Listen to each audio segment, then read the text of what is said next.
Hello and welcome.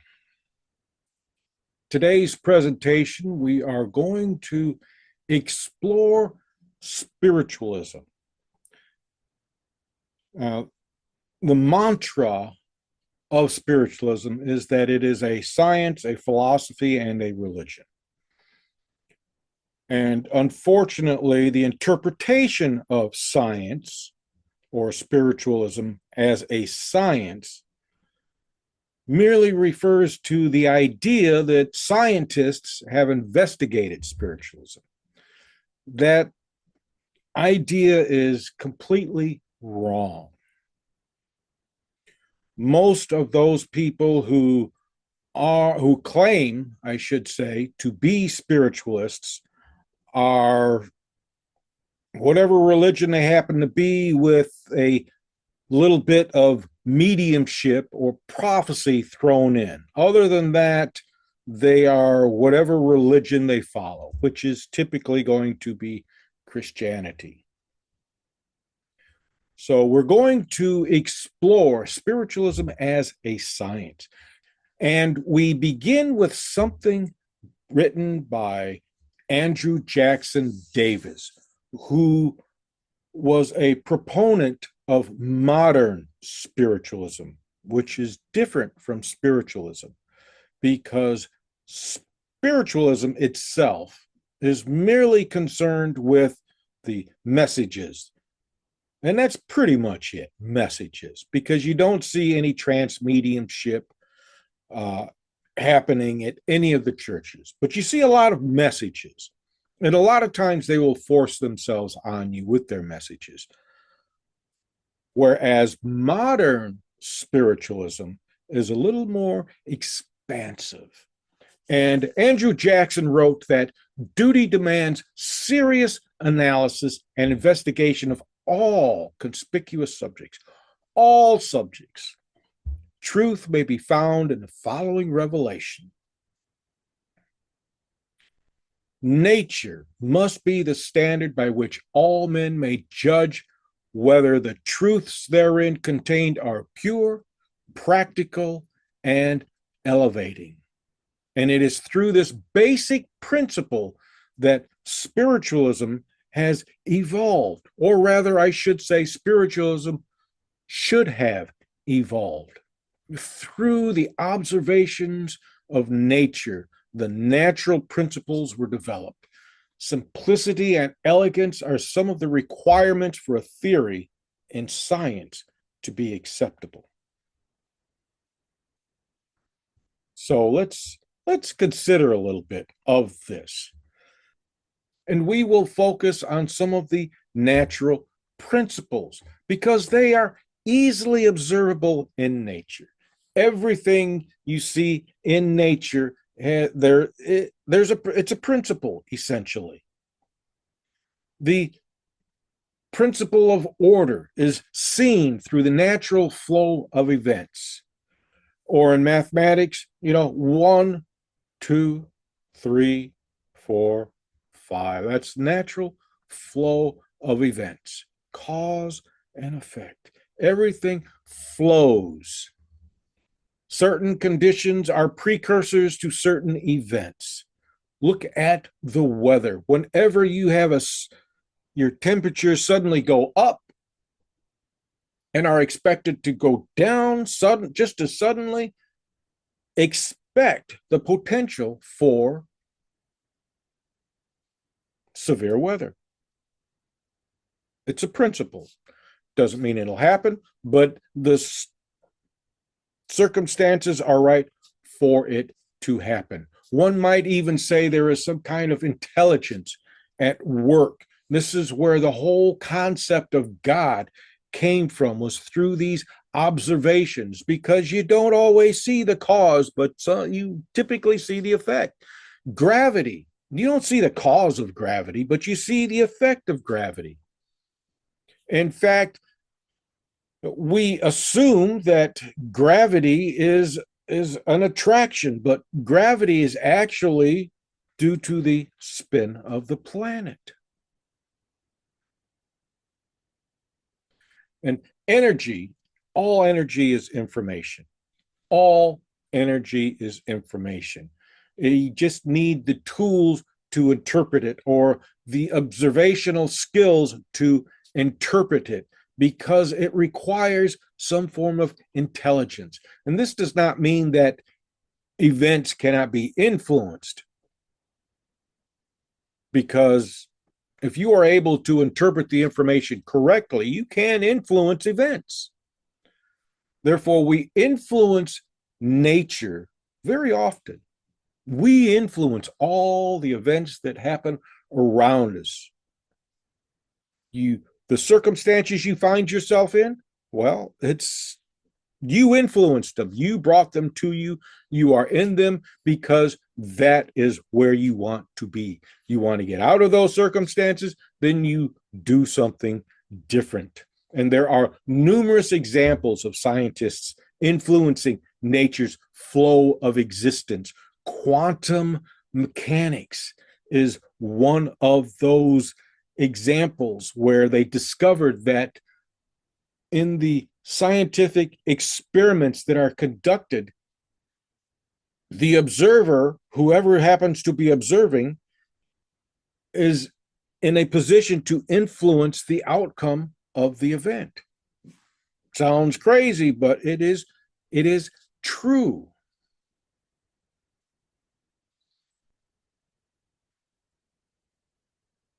So there are numerous examples. And we see this when scientists introduce predators as a means of controlling infestations. And then what happens when the predators have fulfilled their purpose? Well, they become the infestation themselves. And therefore, another predator must be introduced. This is the law of order. And this is why science makes blunders, because they don't understand this sense of order that everything operates under. And now we have the law of cause and effect. And this is all lumped in with the law of order because, well, in order for nature to flow, in order for everything to flow in its natural order, there must be a cause. But we are hung up on seeking that original cause. And because we cannot find that original cause, we say God was the original cause. If you choose to believe that, that's fine. I, on the other hand, do not choose to believe that. Everything has a cause, and everything operates in cycles, circular motion. And nature seldom interferes with its own flow of events. So this principle applies to action. Nothing occurs without a cause. Everything happens because there was a cause that initiated it. Miracles. They're miracles because we cannot identify the cause. That may not be obvious, but there is a cause. You find yourself in poor circumstances. Examine the steps that you followed to get to where you are, and you will find where you made a decision that was not the best decision. And because your circumstances were based on a decision, well, you can make a different decision and change your circumstances.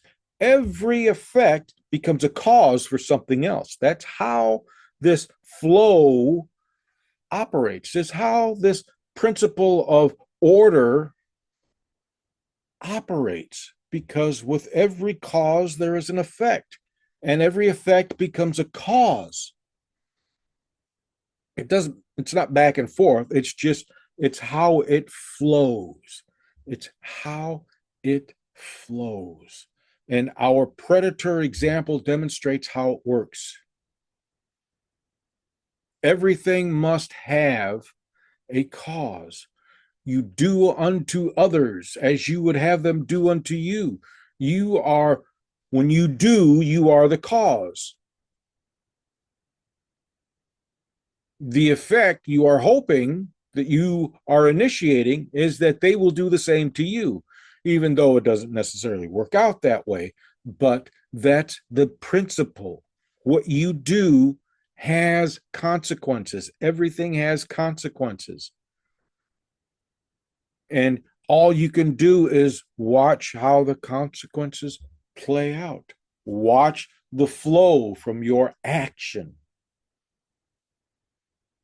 And then there is the principle of eternal life, which is not necessarily reproduction. This principle is connected to the spirit realm, spirit teachings. It is demonstrated through spirit communication. And what it demonstrates is that there is, okay, we have this realm, and then we have the spirit realm. But what we don't know anything about, which is the mystery here, is the passage from this realm to the spirit realm. We have this passage. But life continues. Maybe not life as you are accustomed to it in this format, but it still continues in another format. You plant a seed. Well, that seed begins to germinate, creating a passage, and that passage grows, produces fruit. You pick that fruit, and when you pick that fruit, that seed's passage is now culminated into the harvest, a different type of reality. And then from the harvest, you get seeds, perhaps. Grapes have seeds, apples have seeds, melons have seeds.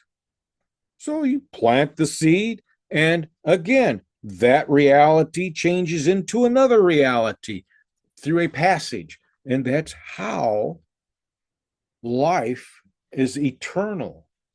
It's not life of the body. We are not, the body is not immortal. The body moves through cycles. The soul is not necessarily immortal, but it moves through cycles.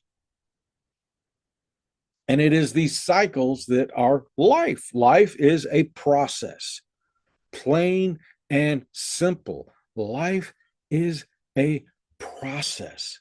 And this cycle, this process, appears to be endless. And because it appears to be endless, we call it endless. We call it eternal because we cannot perceive an end.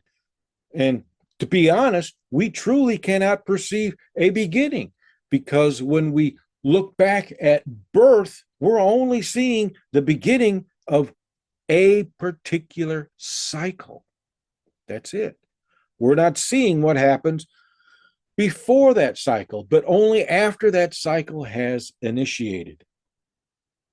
Now, in nature, we can look back because we have records. We could look back into previous cycles to see what the conditions were in order for us to predict the weather and such.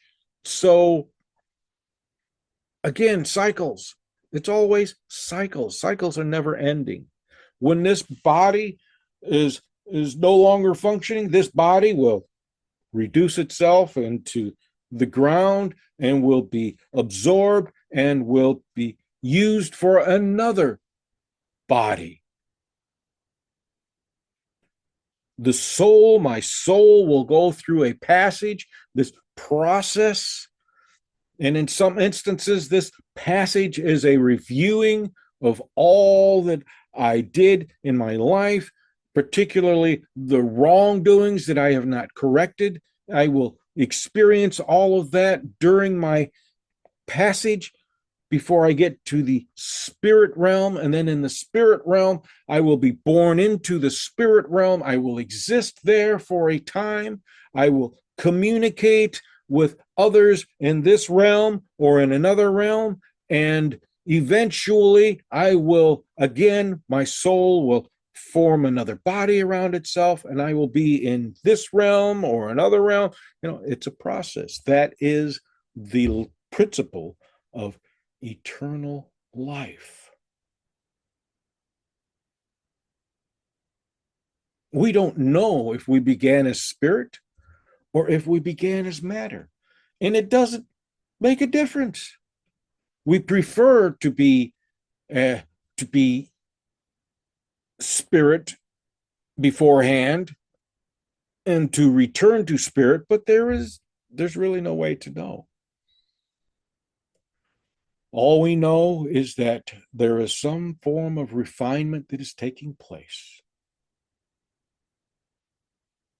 And we don't know if this refinement is strictly spiritual or if it is material, if it's both. We don't know. We make assumptions. But it is a refinement nevertheless. And how do we refine form, material? This is refined through reproduction. How do we refine the soul? Well, you could say we refine the soul through reincarnation.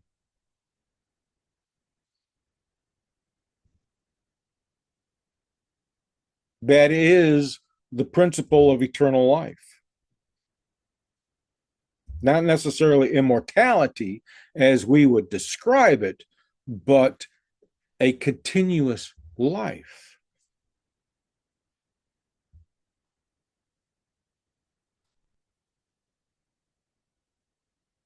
When we observe nature closely, we discover that the animals become unhealthy when stress occurs, just as we become unhealthy as stress occurs.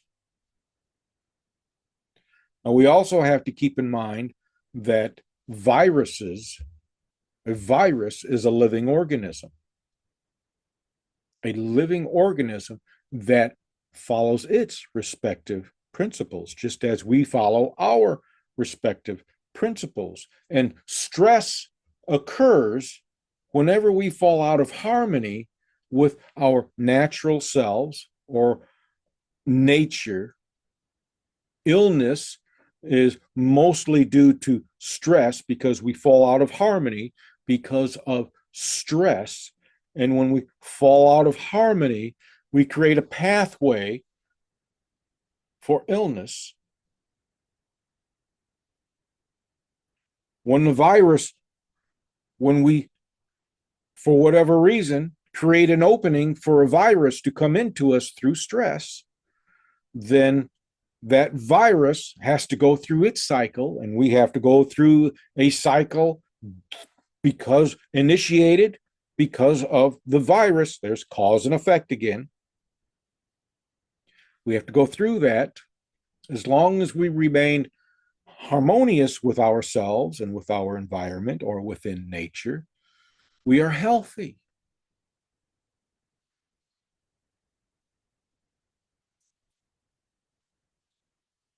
And the principle of association. Now, this is what spirits tell us about mediumship. Mediumship is about the principle of association, and we demonstrate the principle of association when we go to church.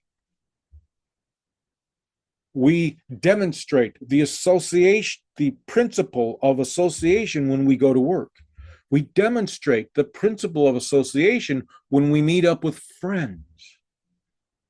The principle of association is surrounding ourselves with those we choose to be around. We have something in common. We see this principle of association in nature through flocks, through herds, through packs, animals that come together because they have commonalities. It can be food. It can be mating. It varies. It varies. And they all work together because they have similar interests. We work with others because we have similar interests. Typically, we don't associate with those whose interests are different from ours. There's nothing to cause us to come together. Now, this is often mistaken with the law of attraction. But with attraction comes repulsion. And attraction is all about events. We attract events to us and we push events away from us. Sometimes we draw events to us that we should not be part of and push away the events we should be part of. But that's how it works.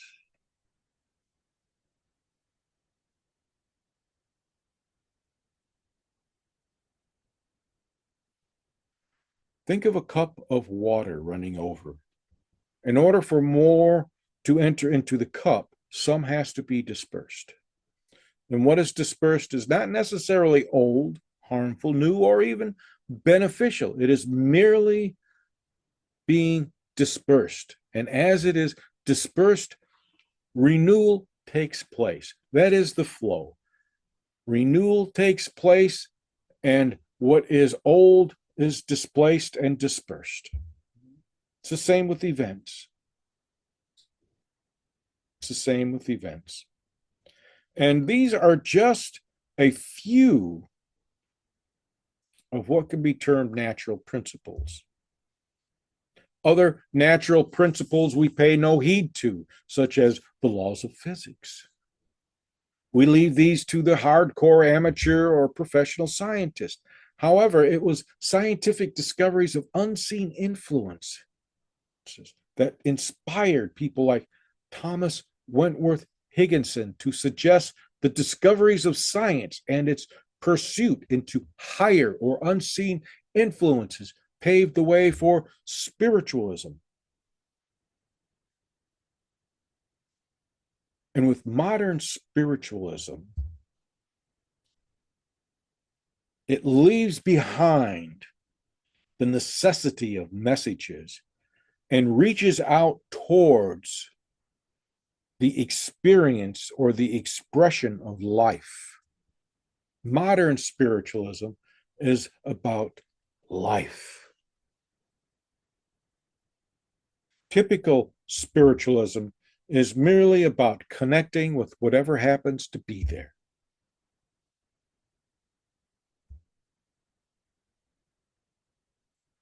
So if we were to study modern spiritualism scientifically, we will find that at the heart of it are three grand truths, and it has vastly aided in the expression and the power of these truths. And these truths are free thought truths.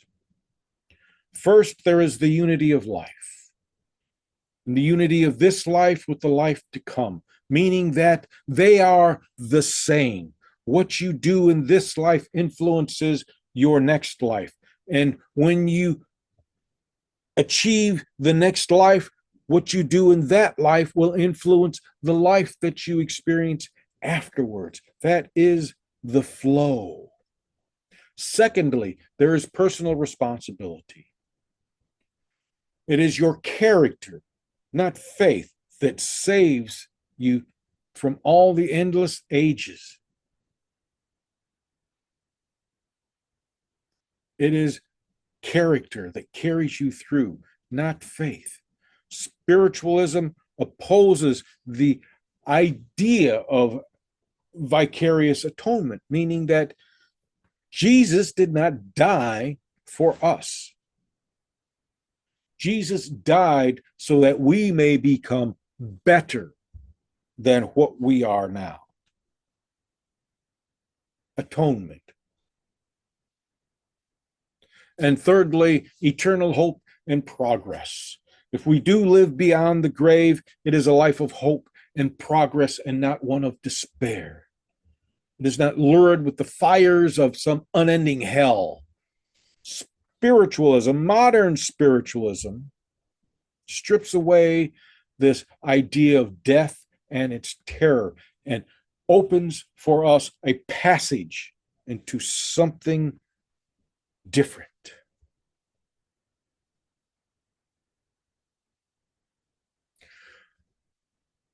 I'm going to leave you with that.